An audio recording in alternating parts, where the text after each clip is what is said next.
नमस्कार, ग्लोबल स्पेशलमा यहाँलाई स्वागत छ। दर्शकबिन्द, ग्लोबल स्पेशल खोजमूलक समाचार सामग्रीहरूको स्पेशल प्याकेज हो। हामी जनसरोकारका हरेक विषयको गहिरो अध्ययन गर्दै सत्य तथ्यलाई उजागर गर्ने प्रयास गर्दछौँ। सत्य तथ्य र निष्पक्ष समाचारको प्याकेज दिने हाम्रो प्रयास निरन्तर जारी छ।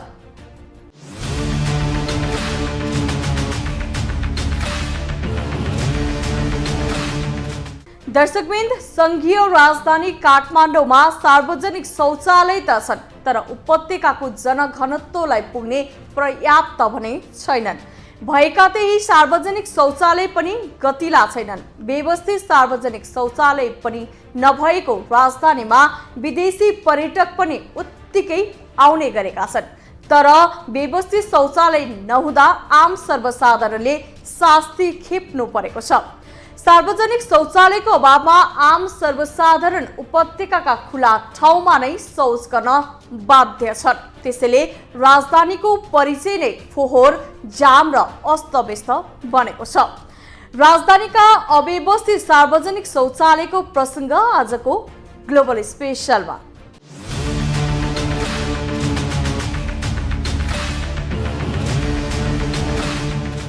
जब तपाईँ काठमाडौँ छिर्नुहुन्छ, तपाईँको दिमागमा यो लाग्न सक्छ कि जाम अनि फोहोर।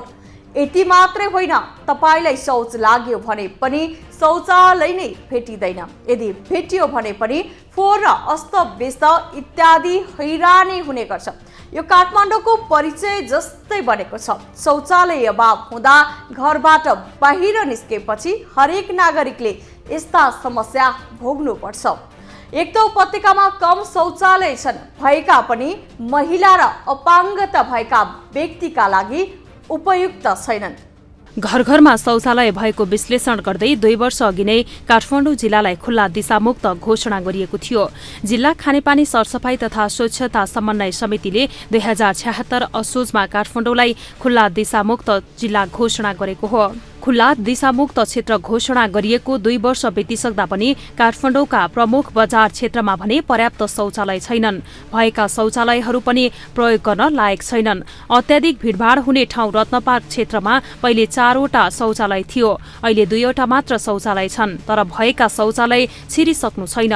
केहीको चुक्कु लाग्दैन, कुनैमा ढोकाको पाता फुकेको छ, केहीमा पानी छैन। दिशा पिसाबको दुर्गन्ध पनि उस्तै छ। सोही कारण आम सर्वसाधारणले सार्वजनिक शौचालयमा प्रवेश गर्न सक्ने अवस्था नभएको गुनासो गरेका छन्। सुकुल चाहिँ छैन। अब त्यस्तो ठाउँमा अब किनभने महिलाहरू बाहिर हिँड्ने बेलामा पिसाब आउँछ, दिशा आउँछ, धेरै दिशा भन्दा नि पिसाब आउँछ होइन। अनि कम छ, एकदम कम छ। कम भयो भने एकदम फोहोर छ के, अलिक सफा हुनु पर्यो होइन, पानी हुनु पर्यो, त्यही हो। चुकुल हुनु पर्यो, ढोकामा चुकुल छैन, यहाँ त चुकुल दैन, चाहिँ चुकुल हुनु पर्यो, सबै थोक हुनु पर्यो सुविस्ता। अब अरू ठाउँमा त त्यति, अब अरू ठाउँमा त टोइलेट त्यति छैन नि त, शौचालय छैन। त्यहाँ एउटा छ, यहाँ एउटा छ, त्यो त न्युरोतिर छैन होइन। यस्तो चाहिँ सबै ठाउँमा हुनु पर्यो के, यस्तो चाहिँ हुनु पर्यो, राम्रो हुनु पर्यो भने चाहिँ। अब यो काठमाडौँको यो शौचालयमा सार्वजनिक शौचालय भनेको छ होइन, तर यहाँ पानीको एकदमै अव्यवस्थित छ, पानी छैन। अब जस्तो टोइलेट लाएर भित्र जान्छ, पानी छैन, गाह्रो हुन्छ होइन। अनि अर्को कुरो साबुन पनि छैन। अनि त्यस पछाडि चाहिँ भित्र फोहोरहरू पनि त्यस्तै छ। र बाँकी कुरा चाहिँ यो समग्रमा चाहिँ काठमाडौँको तपाईँको यो शौचालय मात्रै नभएर इभन अहिले म जस्तो अब यो पशुपति क्षेत्र भयो, त्यहाँ गएँ। यो काठमाडौँको हरेक क्षेत्रमा बाटोहरूमा चाहिँ यति फोहोरहरू छ कि है, अब नकुरा गरौँ। अब फोहोरहरूको त अब जहाँ चाहिँ एकदम फोहोर थुपारेको छ। र विशेष गरी यो काठमाडौँको चाहिँ हाम्रो मेयर साहबले चाहिँ अझ एकचोटि सुनिदिनु पऱ्यो, कान खोलेर तपाईँको यहाँ यति फोहोर थुप्रेको छ होइन। कोही विदेशबाट चाहिँ नि, अब कोही यहाँ चाहिँ नेपालमा घुम्न आउने चाहिँ नि, अब जस्तो विदेशीहरूले देख्यो भने पनि नाक खुम्चाउँछ। यहाँ एयरपोर्टबाट तल ओर्लियो भने त्यो विदेशीले नाक खुम्चाएर अनि बल्ल मात्र चाहिँ यो काठमाडौँ सैर गर्छ। हाम्रो काठमाडौँको मेयरले चाहिँ के भन्दै हुनुहुन्थ्यो भने चाहिँ नि, अब यसलाई चाहिँ सफा एकदम सिटी। अनि त्यस पछाडि चाहिँ नि अब केही नेताहरूले त अब यसलाई स्विजरल्यान्ड पनि बनाउँछु भन्दै थिए। अझ केही नेताहरूले है, अब नेपाललाई चाहिँ नि एकदम स्विजरल्यान्ड बनाउँछु भन्दै थिए। तर काठमाडौँ हेर्दाखेरि चाहिँ यो एउटा चाहिँ नि माथिबाट हेर्नुपर्छ, यसलाई चाहिँ पुरा इट्टाहरू फालेको, इट्टा थुपारेको जस्तो देखिन्छ, सिटी जस्तो पनि देखिँदैन। यहाँ टाउन प्लानिङहरू पनि त्यस्तो राम्रो पनि छैन। फोहोरको त कुरै नगरौँ होइन। मेन भनेको पहिला फोहोर चाहिँ सफा गरौँ। हाम्रो यो नेपालको अब जति पनि छ अब नेताहरूले पनि ध्यान दिनु पर्यो र बाँकी यो काठमाडौँको मेन भनेको काठमाडौँको मेयरले चाहिँ एकदम ध्यान दिनु पर्यो भन्दै जे होस् यति बुद्धि आइदियो भने चाहिँ हाम्रो काठमाडौँको मेयर साहबलाई चाहिँ नि म तपाईँलाई चाहिँ स्लोड गर्नेछु। घरदेखि बाहिर निस्कना साथ हरेक मानिसले दैनिक सार्वजनिक शौचालयका कारण विविध समस्या भोग्न बाध्य रहेका छन्। शौचालय अभाव हुँदा घरबाट बाहिर निस्केपछि हरेक महिला तथा व्यक्तिले यस्ता समस्या भोग्नु पर्दछ। एक त उपत्यकामा कम शौचालय छन्, भएका पनि महिला र अपाङ्गता भएका व्यक्तिका लागि उपयुक्त छैनन्।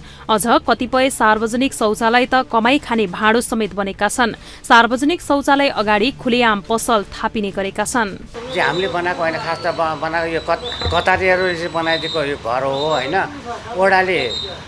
ओडाले चाहिँ उसको जग्गा पर्यो, ओडाको जग्गा पर्यो र हाम्रो चाहिँ के भने मैले चाहिँ एउटा कमाएर खान्छु केही भन्नुको इच्छाले चाहिँ मेरो ओडामा सिफारिस लिएर बसेको हुँ। सार्वजनिक शौचालय नहुँदा पर्यटकहरूले पनि समस्या भोग्नु परेको छ। शौचालय जानकै लागि क्याफे जानुपर्ने अवस्था बाह्य र आन्तरिक पर्यटक दुवैलाई रहेको छ। पर्यटकहरू भएका शौचालयमा पनि जान सक्ने अवस्थामा छैनन्। शहर विस्तार गर्दा शौचालयलाई प्राथमिकतामा नै नराखेकै कारण समस्या देखिएको हो।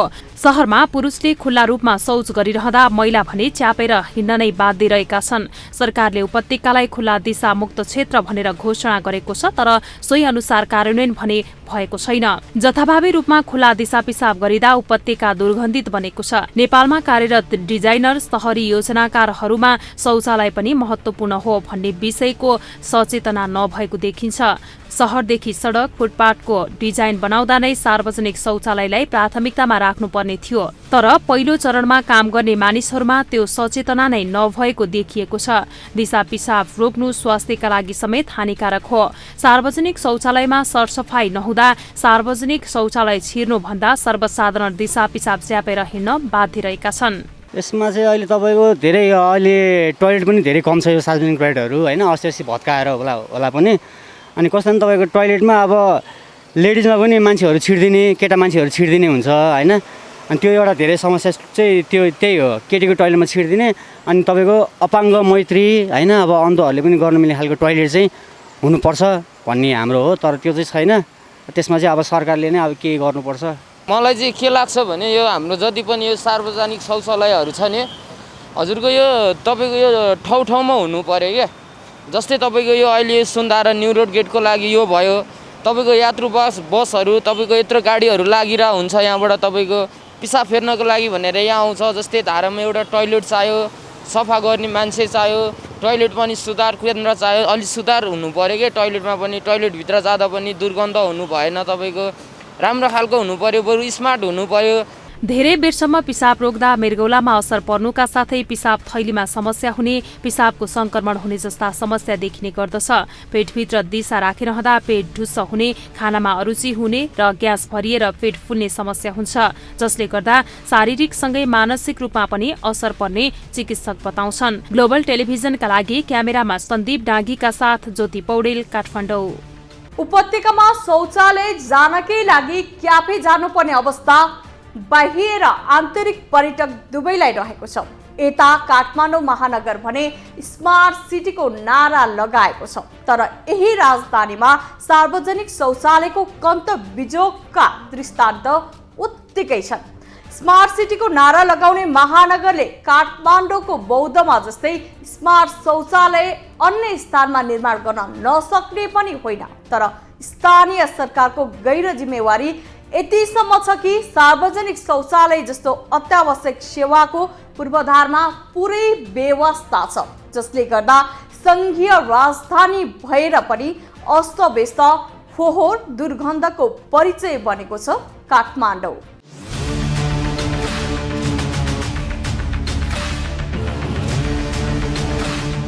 काठमाडौँ महानगरभित्र 45वटा सार्वजनिक शौचालय छन्। महानगरले अझै 200 वटा सार्वजनिक शौचालय बनाउने घोषणा दोहोर्याउँदै आएको छ। नयाँ बन्ने भनिएका 200 शौचालय कहिले बन्छन् त्यो भन्न त कठिन छ, तर भएका 45 शौचालयको अवस्था पनि कन्त बिजोग छ। सार्वजनिक शौचालयको नाउँमा महानगरले करोडौं खर्च गरेको पनि छ, तर ती अधिकांश शौचालयको अवस्था भद्रगोल छ। कतै शौचालय सञ्चालनको जिम्मा लिएका ठेकेदारहरूले गोदाम घर त कतै व्यापारिक केन्द्र बनाएर सार्वजनिक शौचालयलाई कमाई खाने भाँडो समेत बनाएका छन्, जसले गर्दा सर्वसाधारण शौचालयको प्रयोग गर्नबाट वञ्चित छन्।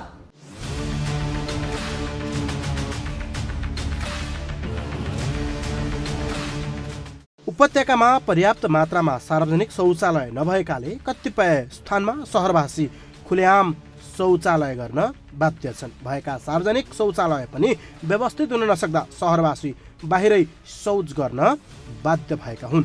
उपत्यकामा शौचालयको व्यवस्थापन हुन नसके पनि सरकारले दक्षिण एसियामा नेपाल पहिलो खुल्ला दिशा मुक्त राष्ट्र घोषणा गरेको दावी गरेको छ।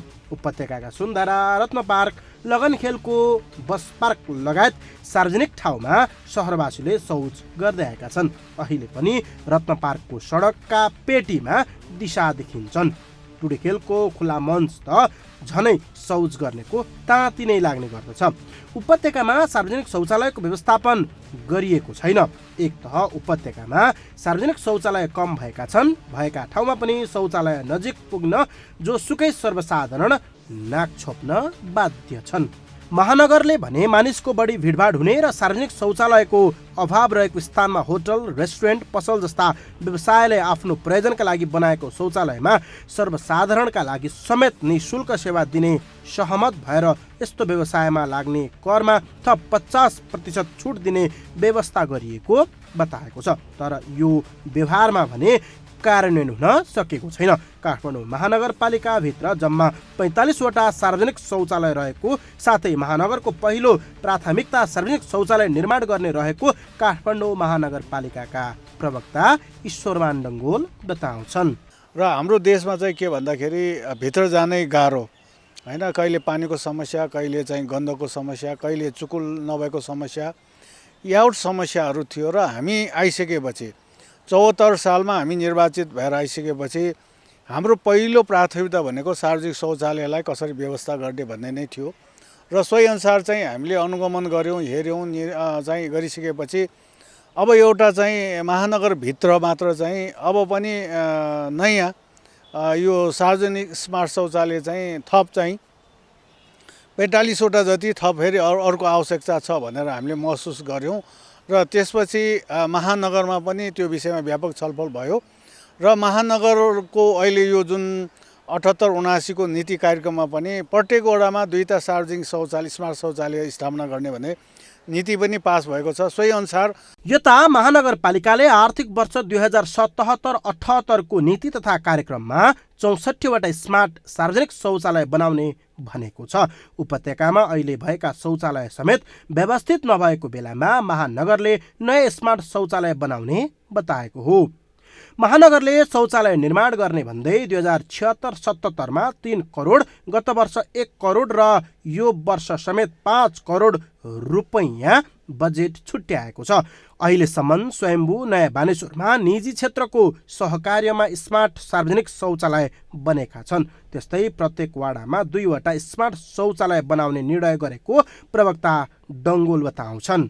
महानगरको नीति र महानगरको चाहिँ कार्यक्रम अनुसार चाहिँ हामीले स्वयम्भूबाट चाहिँ एउटा स्मार्ट सार्वजनिक शौचालय चाहिँ शुभारम्भ गऱ्यौँ र चाहिँ त्यहाँ चाहिँ अब तपाईँले हेर्नु होला, त्यहाँ चाहिँ महिला मैत्री हैन, अब अपाङ्ग मैत्री हैन, नागरिक मैत्री सबै चाहिँ के भन्दाखेरि अटोमेटिक सिस्टम छ, ताकि चाहिँ कि कहीँ चाहिँ हातले छुनु पर्दैन। र अर्को कुरा चाहिँ त्यहाँ चाहिँ अब त्यो खेर गएको चाहिँ दिसा पिसाबले चाहिँ तपाईँको बायोग्यास बन्छ र बायोग्यास अनि चाहिँ त्यहाँ चाहिँ आकाशे पानी सङ्कलन रियुज त्यो चाहिँ पानी फेरि पुनः प्रयोग गर्ने खालको व्यवस्था गरेको छ, ताकि चाहिँ खुसी लाग्छ। अब वर्ल्डमा पनि त्यो चाहिँ प्रतिस्पर्धामा 5औं नम्बरमा स्वयम्भू जो बुद्ध पार्कनिरको टोयलेट परेको छ। र यस्तै किसिमको चाहिँ महानगरभित्र र हामीले त्रिपेश्वर यो 13 वटा चाहिँमा यो बिस्मती निर अनि बानेश्वर, कलङ्गी लगायत अरू चाहिँ वडाहरूमा पनि बनाउँदै जाने चाहिँ कार्यक्रम रहेको छ। महानगरपालिका भने नीति नियम अनुसार नै कार्यान्वयन गर्ने पहल गरिरहेको बताएको छ।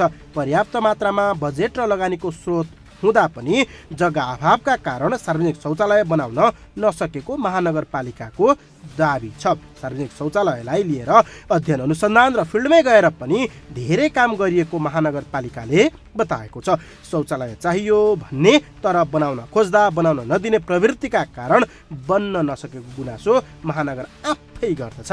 ग्लोबल टेलिभिजनका लागि क्यामेरामा सन्दीप डाँगेका साथमा ज्योति पौडेल, काठमाडौँ। गरे के सम्भव छैन र विडम्बना यहाँ केही भएकै छैन। जे भएको छ त्यो पनि भताभुङ्ग लथालिङ्ग छ। यसको मूल समस्या भनेको नै दिगो सोच र कुशल व्यवस्थापनको अभाव नै हो। यदि कुशल व्यवस्थापन हुन सक्ने हो भने काठमाडौँ स्वयम्भूको बौद्ध पार्कमा जस्तै अन्य स्थानमा पनि उत्कृष्ट स्मार्ट शौचालय सञ्चालन गर्न सकिन्छ। हस्त आजलाई ग्लोबल स्पेशल यति नै। भोलि अर्को विषयको सामग्री लिएर आउनेछौँ। तपाईँ ग्लोबल टेलिभिजन सँगै रहनुहोला। नमस्ते।